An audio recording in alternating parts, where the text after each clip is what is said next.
पुत्रदा एकादशी व्रत कथा। ओम नमो भगवते वासुदेवाय नमः। प्रिय भक्तजनों, आप सभी को पुत्रदा एकादशी की हार्दिक शुभकामनाएं। यह एक ऐसा व्रत है जो विशेष रूप से उन दंपतियों के लिए अत्यंत लाभकारी माना गया है जो संतान की प्राप्ति की कामना करते हैं। यह व्रत केवल एक धार्मिक अनुष्ठान नहीं, बल्कि श्रद्धा और आस्था की वह किरण है जो निराश जीवन में आशा का प्रकाश भर देती है। पुत्रदा एकादशी वह शुभ तिथि है जो भगवान विष्णु का व्रत करने से न केवल संतान सुख की प्राप्ति होती है, बल्कि जीवन में नई रोशनी, नई ऊर्जा और ईश्वरीय कृपा का आगमन भी होता है। आज की इस वीडियो में हम आपको बताएंगे कि पुत्रदा एकादशी की वह पावन और चमत्कारिक कथा जो केवल एक राजा की नहीं, बल्कि हर उस भक्त की कहानी है जो सच्चे मन और पूर्ण विश्वास से यह व्रत करता है। तो आइए डूब जाइए भक्ति, श्रद्धा और चमत्कार से भरी इस दिव्य कथा में और जानिए कैसे यह एकादशी आपकी किस्मत को भी बदल सकती है। कथा आरंभ करने से पहले आइए पुत्रदा एकादशी के महत्व को थोड़ा विस्तार से समझते हैं। बहुत प्राचीन समय की बात है। चंद्रपुर नामक एक रमणीय नगरी थी जो पर्वतों, वनों और पवित्र नदियों से घिरी हुई थी। इस नगर के राजा थे धर्मशील। वे न्यायप्रिय, दयालु और अपनी प्रजा के कल्याण में सदा तत्पर रहते थे। चंद्रपुर में कोई भूखा नहीं सोता था। मंदिरों में दिन रात भजन कीर्तन होते थे और हर गली में पुण्य और परोपकार की सुगंध फैली रहती थी। किंतु इस सुख और समृद्धि के बीच भी राजा धर्मशील और उनकी रानी शिवांगी के जीवन में एक अधूरी पीड़ा थी। उनकी कोई संतान नहीं थी। विवाह के अनेक वर्ष बीत चुके थे, परंतु उनकी गोद सूनी ही रही। रानी शिवांगी अत्यंत विदुषी, पतिव्रता और भगवत भक्त थी। दोनों ने अनेक यज्ञ, व्रत, पूजा और तीर्थ यात्राएं की, परंतु संतान सुख नहीं मिला। रानी जब जब मंदिर जाती, भगवान विष्णु के चरणों में आंसुओं की धारा बहा देती। वहीं राजा धर्मशील रातों को महल की छत पर चुपचाप आकाश की ओर देख मौन प्रार्थना करते, जैसे किसी चमत्कार की प्रतीक्षा हो।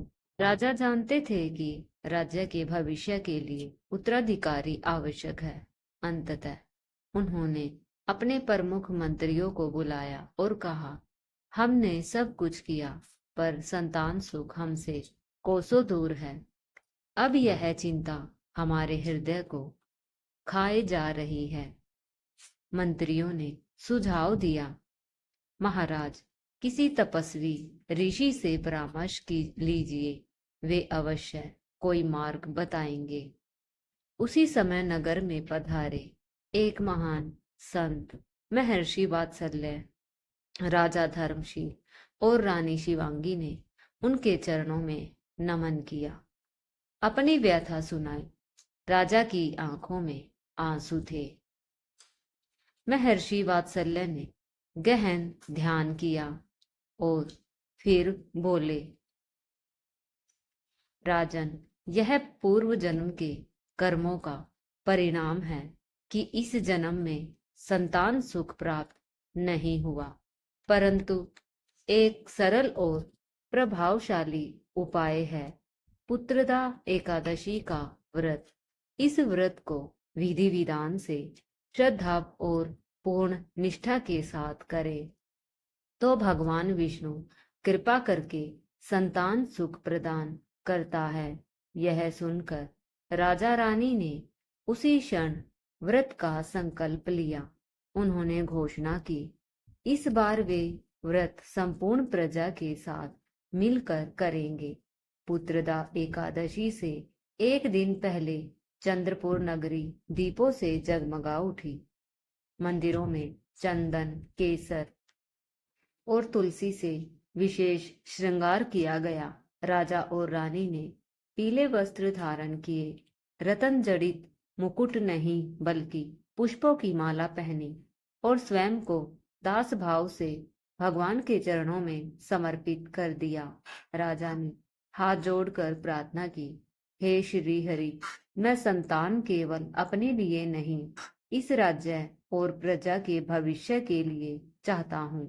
कृपा करे भगवान। रानी शिवांगी ने भगवान विष्णु को तुलसी दल अर्पित करते हुए कहा, हे प्रभु, यदि मेरा पतिव्रत धर्म सच्चा है तो हमारी गोद सोनी न रहे, हमें भी मातृत्व का सौभाग्य मिले। रात्रि को महल के प्रांगण में भजन कीर्तन हुआ। शंख मृदंग और वीणा की सवर लहरियों से सारा वातावरण भक्तिमय हो गया। रात के अंतिम पहर में रानी शिवांगी को दिव्य स्वप्न आया। भगवान विष्णु शंख चक्र गदा और पद्म लिए प्रकट हुए और बोले, रानी, तुम्हारा व्रत हमें स्वीकार है। शीघ्र ही तुम्हें एक तेजस्वी पुत्र की प्राप्ति होगी।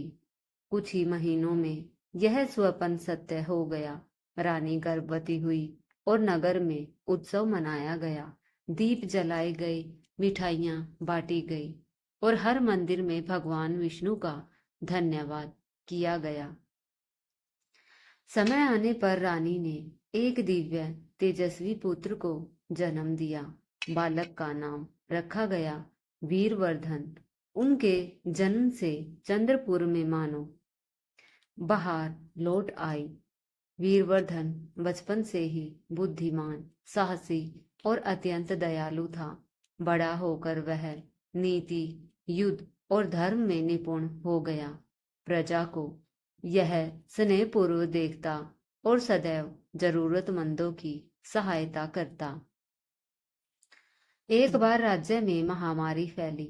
तब वीरवर्धन ने स्वयं बीमारों की सेवा की और चंद्रपुर को संकट से उबारा। वृद्धावस्था में राजा धर्मशील ने राज्य की बागडोर वीरवर्धन को सौंप दी और स्वयं रानी शिवांगी के साथ वन को प्रस्थान कर भगवान की भक्ति में लीन हो गए। राजा ने रानी से कहा, देवी, पुत्रदा एकादशी ने हमें केवल एक संतान नहीं दी, बल्कि एक ऐसा पुत्र दिया जो संपूर्ण प्रजा के लिए वरदान बन गया। रानी शिवांगी की आंखें श्रद्धा से भर गई। वीरवर्धन के राज्यकाल में चंद्रपुर नगरी और अधिक समृद्ध और धर्ममय हो गई। हर घर में श्री हरि की भक्ति होती, हर प्राणी में करुणा और धर्म का भाव होता। तब से नगरवासियों में यह कहावत प्रसिद्ध हो गई, जहां पुत्रदा एकादशी का व्रत होता है, वहां श्री हरि की कृपा अवश्य बरसती है। पुत्रदा एकादशी का व्रत केवल पुत्र की प्राप्ति के लिए नहीं, बल्कि हमारे भीतर के विश्वास, भक्ति और त्याग का प्रतीक है। जब हम निस्वार्थ भाव से प्रार्थना करते हैं, तब प्रभु असंभव को भी संभव कर देते हैं। प्रेम से बोलिए, श्री हरि भगवान विष्णु की जय। आइए अब सुनिए पुत्रदा एकादशी की दूसरी कथा। प्राचीन काल में भारतवर्ष की पुण्य भूमि काशी नगरी में एक धर्मनिष्ठ दंपति रहते थे। उनका नाम था वेद शर्मा और पत्नी का नाम था सतीमती। दोनों ही परम भक्त, सत्यव्रती और अत्यंत विनम्र स्वभाव के थे। जीवन में किसी भी भौतिक सुख की कमी नहीं थी, परंतु एक ही पीड़ा उन्हें भीतर से खाए जा रही थी। उन्हें संतान का सुख प्राप्त नहीं था। सतीमती अक्सर गंगा घाट के किनारे बैठकर भगवान से यही प्रार्थना करती, हे प्रभु, हम दंपति ने जीवन भर धर्म, दया और सेवा का मार्ग चुना, फिर भी हमारी गोद सूनी क्यों है। वेद शर्मा दिन रात शास्त्रों के अध्ययन और यज्ञ पूजन में लीन रहते, परंतु जब वे अकेले होते तो उनकी आंखों में मौन अश्रुधारा बहती। इसी मानसिक स्थिति में एक दिन वे एक संत के दर्शन हेतु पास के वन में गए, जहां उन्हें महर्षि नारद का साक्षात्कार हुआ। वेद शर्मा ने महर्षि को प्रणाम कर अपनी पीड़ा बताई। नारद मुनि ने दिव्य दृष्टि से सब देखा और बताया। पूर्व जन्म में उन्होंने एक बार एक ब्राह्मण को भोजन कराने से मना कर दिया था, जिससे उन्हें इस जन्म में संतानहीनता का फल भोगना पड़ रहा है। लेकिन नारद मुनि ने उपाय भी बताया। शुक्ल पक्ष की पुत्रदा एकादशी का व्रत श्रद्धा और नियम पूर्वक करो। भगवान विष्णु की पूजा करो, रात्रि में जागरण करो और व्रत का पारण विधि अनुसार करो। निश्चित ही तुम संतान प्राप्त करोगे। वेद शर्मा और सतीमती ने महर्षि के कहे अनुसार पूरे विधि विधान से पुत्रदा एकादशी का व्रत किया। उन्होंने उपवास रखा, तुलसी की पूजा की, भगवान विष्णु के मंत्रों का जाप किया और रात्रि में जागरण में भजन कीर्तन किया। कुछ ही महीनों बाद सतीमती गर्भवती हुई और समय आने पर एक तेजस्वी पुत्र को जन्म दिया, जिसका नाम रखा गया धर्मसेन। वह पुत्र बड़ा होकर अत्यंत धार्मिक, विद्वान और ब्रह्मचारी स्वभाव का हुआ, जिसने अपने माता पिता की सेवा करके उन्हें मोक्ष दिलाया।